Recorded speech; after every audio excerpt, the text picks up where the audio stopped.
My name is Rachel, and I thought marrying the love of my life would be the beginning of my happily ever after. I was wrong. The first crack in my fairy tale appeared on a cold November afternoon in Portland, Oregon, when my mother-in-law, Patricia, showed up at our doorstep unannounced. I was in the kitchen, wearing my favorite oversized sweater and leggings, preparing dinner. The rain pattered against the windows, creating that cozy atmosphere I loved about Portland autumns. I had chicken marinating, vegetables chopped, and was just about to put on some music when the doorbell rang. Through the peephole, I saw her. Patricia stood there in her designer coat, her silver hair perfectly styled despite the drizzle, holding an umbrella that probably cost more than my entire outfit. My stomach tightened. She never called before visiting, treating our home like an extension of her own. "Patricia," I said, opening the door with a forced smile. "What a surprise." "Is it?" she replied, stepping past me without waiting for an invitation. Her heels clicked against our hardwood floors as she surveyed the living room with that critical gaze I'd come to dread. "Where's James?" "Still at work. He should be home around 7. I closed the door, already feeling exhausted. She turned to face me, and I saw it in her eyes, that look of disapproval she'd perfected over the 2 years since James and I got married. "We need to talk, Rachel." My heart sank. Nothing good ever followed those words from Patricia's mouth. She settled herself on our couch without removing her coat, as if planning a quick escape. I sat across from her in the armchair, my hands clasped tightly in my lap. "I've been patient," she began, her voice carrying that edge of superiority that made my skin crawl. "I've tried to accept this marriage, to welcome you into our family, but I can't continue pretending anymore." "Pretending what?" My voice came out smaller than I intended. Patricia leaned forward, her blue eyes cold. "That you belong. You don't belong in this family, Rachel. You never have, and you never will." The words hit me like a physical blow. I'd sensed her disapproval from the beginning, but she'd never been this direct, this cruel. "James loves me," I said, trying to keep my voice steady. "We're married. We're building a life together." She laughed, a harsh sound that echoed in our living room. "Love? My dear, love isn't enough. You don't understand our world, our expectations. You work at a bookstore, for heaven's sake. You have no family connections, no substantial education, no prospects. James deserves someone who can match his ambition, someone who can help him climb higher, not drag him down." Tears burned behind my eyes, but I refused to let them fall. Not in front of her. "I make James happy. Isn't that what matters?" "Happiness is fleeting," Patricia said, standing up. "Legacy is forever, and you, Rachel, will never be part of our legacy." She walked toward the door, pausing to look back at me. "I suggest you think about what's best for James. Sometimes love means letting go." The door closed behind her, and I sat frozen in the armchair, her words echoing in my mind. The chicken forgotten, the dinner abandoned. I stared at the rain-streaked windows and wondered how everything had gone so wrong. When James came home that evening, I was curled up on the couch, a cold cup of tea on the coffee table. He took one look at my face and knew something had happened. "What's wrong, Rach?" He sat beside me, pulling me into his arms. I told him everything, every cruel word, every cutting glance. As I spoke, I felt his body tense against mine. "I can't believe she said that to you," he said, his voice tight with anger. "I'm going to call her right now and—" "No," I interrupted, placing my hand on his chest. "That'll just make things worse. She's your mother, James. I don't want to come between you two. She's the one creating problems, not you." He cupped my face in his hands, his brown eyes intense. "You belong with me, Rachel. You belong in my life, in our life together. Don't let her make you doubt that." But the seed of doubt had already been planted. As I lay in bed that night, listening to James's steady breathing beside me, Patricia's words played on repeat in my mind. I wasn't enough. I didn't belong. I never would. 3 months passed after Patricia's cruel declaration, and things only got worse. She began showing up more frequently, always when James wasn't home. Sometimes she'd criticize how I cleaned the house. Other times, she'd leave pamphlets for suitable careers or brochures for country clubs where the right kind of people gathered. The final straw came in February during a family dinner at Patricia's mansion in the West Hills. The dining room was enormous, decorated with expensive artwork and antique furniture that probably cost more than our entire house. James's father, Robert, sat at the head of the table, mostly silent as usual. James's younger sister, Caroline, picked at her food while scrolling through her phone. "So, Rachel," Patricia said, her voice dripping with false sweetness. "James mentioned you're still working at that little bookstore downtown. Haven't you considered something more professional?" I set down my fork carefully. "I love what I do. I'm actually managing the children's section now, and we've increased sales by 30% in the last quarter." Patricia waved her hand dismissively. "How quaint. Caroline, tell everyone about your promotion at the law firm." As Caroline launched into a story about her latest case, I caught James squeezing my hand under the table. But his silent support wasn't enough anymore. I was tired of being belittled, of being made to feel like I wasn't good enough. After dinner, while James was in the study with his father discussing some business matter, I found myself alone in the kitchen with Patricia. She was preparing coffee, moving through the space with practiced ease. "You know," she said without turning around, "there's no shame in admitting when something isn't working. A divorce wouldn't reflect poorly on you. People would understand." I'd had enough. "Is that what you want? For me to divorce your son?" She turned, and for the first time, I saw genuine emotion on her face. Not cruelty, but something almost like concern. "I want what's best for James. And I don't believe you're it, dear. You're holding him back." "How?" The question burst out of me. "How am I holding him back? I support his career, I love him, I make him happy." "You make him comfortable," Patricia interrupted. "Comfort is the enemy of ambition. James could be running for city council by now, making connections that matter. Instead, he's content with his middle management position because that's your level." The words stung because they touched on my deepest insecurity. Was I holding James back? Was my love for him selfish? That night, lying awake while James slept, I made a decision. I wasn't going to let Patricia drive me away, but I also wasn't going to keep accepting her abuse. I needed to prove, to her, to myself, to everyone, that I could stand on my own, that I had value beyond what she saw. The next morning, I called my grandmother in Sacramento. Nana June was the only family I had left, and she'd left me a small inheritance when she passed away last year. I'd been saving it, unsure what to do with it. Now, I knew exactly what I needed. 2 weeks later, I was sitting in a real estate office in downtown Portland with a woman named Margaret Chen. She was in her 50s, with kind eyes and a no-nonsense attitude that I appreciated. "So," Margaret said, reviewing my paperwork, "you're looking for something specific?" "Very specific," I replied. "There's a house for sale next door to my mother-in-law. I want to buy it." Margaret's eyebrows rose. "Next door to your mother-in-law? Most people try to live farther away, not closer." I smiled, feeling determined for the first time in months. "I'm not most people. Can you help me?" The house had been on the market for 6 months. It was a beautiful craftsman-style home, slightly smaller than Patricia's mansion, but just as charming, with a wraparound porch and a garden that needed work but had potential. The elderly couple who owned it had moved to Arizona, and they were motivated to sell. Margaret made the arrangements for me to view it. As I walked through the empty rooms, I felt something shift inside me. This could be mine, not James's, not something given to me by marriage, but truly mine. A space I'd earned, a place where I could prove I belonged, right next door to the woman who said I never would. James's reaction was not what I expected. "You did what?" He stared at me across our kitchen table, his coffee forgotten. "I bought the house next door to your mother," I repeated calmly, though my heart was racing. "With my inheritance from Nana June.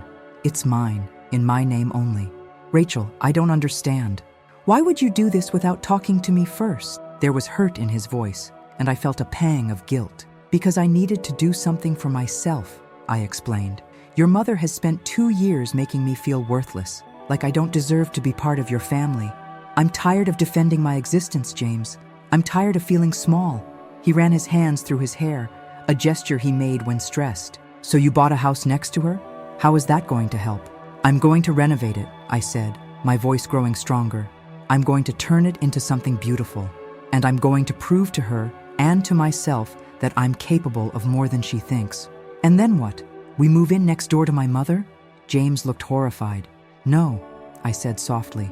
"I'm going to rent it out. It'll be an investment property. But first I'm going to pour everything I have into making it perfect." I reached across the table, taking his hand. I need you to understand, James. This isn't about hurting your mother. It's about finding myself again. She's taken so much of my confidence, made me doubt my worth. I need to prove to myself, not to her, that I'm capable." He was quiet for a long moment, his thumb tracing circles on my palm. Finally, he nodded. "Okay, I don't fully understand, but I trust you. Just promise me one thing. Anything. Don't lose yourself in trying to prove something to her. You're already enough, Rachel. You always have been." Tears filled my eyes. "I know you believe that, but I need to believe it too." The day I got the keys, I drove to the West Hills alone. The March sky was overcast, typical Portland weather, with the promise of rain in the heavy clouds. As I pulled up to my new property, I saw Patricia in her front yard, pruning her rose bushes. She looked up as I got out of my car, confusion crossing her face. Then she watched as I walked up to the house next door, key in hand. The realization dawned on her face, shock, then something I'd never seen before, uncertainty. I didn't say anything. I simply unlocked my door and walked inside, closing it behind me. Over the next 3 months, I threw myself into renovating the house. I worked with contractors, learned about tile work and painting techniques, chose fixtures and furniture. I took a leave of absence from the bookstore, using my savings and my inheritance to fund the project. James helped when he could, but he was busy with work. That was fine. This was my project, my dream, my proof. Patricia watched from next door. Sometimes I'd catch her staring out her window at the contractor's trucks. Once, she walked over while I was supervising the installation of new front porch railings. "Rachel," she said, her voice cautious. "May I speak with you?" I climbed down from where I'd been standing on the porch. "Of course." She looked uncomfortable, a rare expression for her. "I'm curious about your plans for this property." "I'm renovating it," I said simply. "It'll be a rental property when I'm done." "That's quite an undertaking." She paused, seeming to struggle with her next words. "I'm surprised you had the resources." There it was, the subtle doubt, the implication that I couldn't possibly afford this on my own. But instead of anger, I felt calm. "My grandmother left me an inheritance," I explained. "She believed in investing in property. She said a woman should always have something of her own." Patricia's expression shifted, something almost like respect flickering in her eyes. "Your grandmother sounds like a wise woman." She was. We stood there awkwardly for a moment before Patricia nodded and walked back to her house. It wasn't an apology, wasn't even close to one, but it was something. As spring turned to summer, the house transformed. I painted the exterior a soft sage green with cream trim. The garden bloomed with flowers I'd planted, roses, hydrangeas, lavender. Inside, the hardwood floors gleamed, the kitchen sparkled with new appliances, and each room reflected careful thought and design. James came by one evening in July after work, finding me on the front porch with a glass of lemonade, surveying my work. "It's beautiful, Rach," he said, sitting beside me. "You've done something incredible here." "Thank you." I leaned against him, tired but satisfied. "I proved I could do it." "You proved it to yourself," he said. "That's what matters." In August, I listed the house for rent. Within a week, I had multiple applications. I chose a young couple, both teachers at a local elementary school, who reminded me a little of James and me when we first got married. Hopeful, in love, starting their lives together. The day they moved in, Patricia appeared on my porch. I was standing in the now empty living room, feeling both proud and a little sad that my project was complete. "Rachel," she said from the doorway, "may I come in?" I nodded, surprised. She walked through the room slowly, examining every detail, the crown molding I'd insisted on, the restored fireplace, the built-in bookshelves I'd designed for the study. "This is exceptional work," she said finally, turning to face me in the kitchen. The afternoon sun streamed through the windows I'd replaced, creating patterns on the refinished floor. "I've been watching you work on this house for months. Your dedication, your eye for detail, your determination. I was wrong about you." I blinked, certain I'd misheard. "I'm sorry?" Patricia took a deep breath, and for the first time since I'd known her, she looked vulnerable. "When James brought you home, I saw someone I didn't understand. Someone from a different background, with different experiences. I thought you'd hold him back, that you weren't ambitious enough for our family." She paused, her voice softening. "But I was measuring you by the wrong standards. You have something I never had. The courage to build something entirely your own, to invest in yourself, to take risks." Tears pricked my eyes. Patricia, let me finish, please. She clasped her hands together. I've spent my entire life building a legacy through my husband, through my children. I never created anything that was truly mine. You did. In 6 months, you transformed this house, managed contractors, made countless decisions, and created something beautiful. You did it while dealing with my hostility, while working your job, while supporting my son. That takes strength I'm not sure I possess. I did it because I had to, I said quietly, because I needed to prove I belonged. You never had to prove anything, Patricia replied. I should have seen your worth from the beginning. James certainly did. He's happier with you than I've ever seen him. You bring out a lightness in him that I'd worried he'd lost. She moved closer, her eyes meeting mine. I'm sorry, Rachel. I'm sorry for the cruel things I said, for making you feel unwelcome, for doubting your place in our family. You do belong. You've always belonged. I couldn't stop the tears now. They ran down my cheeks as I struggled to process her words. An apology was the last thing I'd expected. I'm not asking for immediate forgiveness, Patricia continued. I know I've hurt you deeply, but I'm hoping in time we might start again. Perhaps we could have coffee sometime? I'd like to know you better. The real you, not the person I assumed you were. I'd like that, I managed to say. She smiled, a genuine smile I'd never seen before, and squeezed my hand gently before leaving. That evening, James and I sat on our own porch at home, watching the sunset paint the Portland sky in shades of pink and orange. I told him about Patricia's visit, about her apology. I'm glad, he said, pulling me close. But I need you to know something, Rach. You didn't need to prove anything to her or anyone else. You've always been enough, more than enough. I know that now, I replied, but I think I needed this journey to believe it. Buying that house, renovating it, seeing it through, it wasn't just about showing Patricia I could do it, it was about showing myself. And now? Now I know I can do hard things. I can face criticism, work toward a goal, and create something meaningful.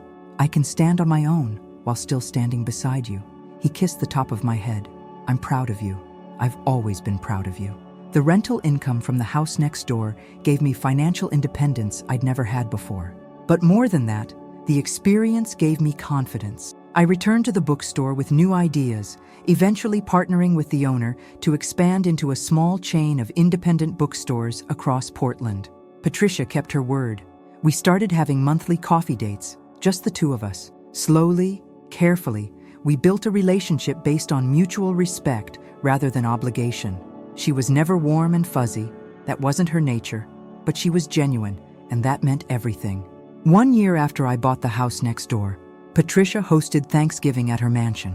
As we gathered around the table, James, Robert, Caroline, and me, Patricia raised her glass. I'd like to make a toast, she said, to Rachel, who taught this old woman that family isn't about where you come from or what credentials you have. It's about courage, determination, and love. Rachel, you belong at this table, in this family, and in all our hearts. Welcome home. I looked around at the faces surrounding me, James's eyes shining with love, Caroline's warm smile, even Robert's approving nod.